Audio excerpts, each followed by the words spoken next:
पवनचक्कीच्या संदर्भात माननीय जिल्हाधिकारी साहेबांनी मीटिंग बोलवली होती। मीटिंग घेतली असता जिल्ह्यात तुळजापूर तालुक्यात, धाराशिव तालुक्यात जेवढ्या जिल्ह्यात पवनचक्क्या चालू आहेत त्यातल्या पवनचक्कीचा 1 पासून 100पर्यंत कोणालाच काय माहिती नव्हती। पवनचक्की किती एकरात उभारली जाते, पवनचक्कीला भाडं किती घेतलं जातं, पवनचक्कीचा रेफरन्स काय, शेतकऱ्याला काय मावेजा आहे। आणि मेंढा कंपनी बोलवली, थात्तूर उत्तरं दिली त्यांनी।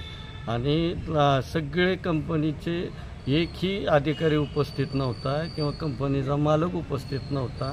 फक्त कंपनीची जी मिलीभगत एजंटगिरी करणार आहेत ते उपस्थित होते आणि शेतकऱ्याच्या विरोधात सगळ्या आवाज होता। आणि माझी एक प्रमुख मागणी आहे की जिल्ह्याच्या RDC मॅडम माननीय शोभा जाधव ह्यांचा पूर्ण मोबाईल लोकेशन, कोणाशी संपर्क होतो किंवा त्यांचा पूर्ण CDR तपासून संबंधित पवनचक्कीचे अधिकारी खालीपासून वरपर्यंत आणि गुत्तेदार आणि RDC मॅडम यांचा CDR तपासावा आणि शेतकरी व सर्वांना न्याय मिळावा ही मी अपेक्षा करतो कलेक्टर साहेबांकडे।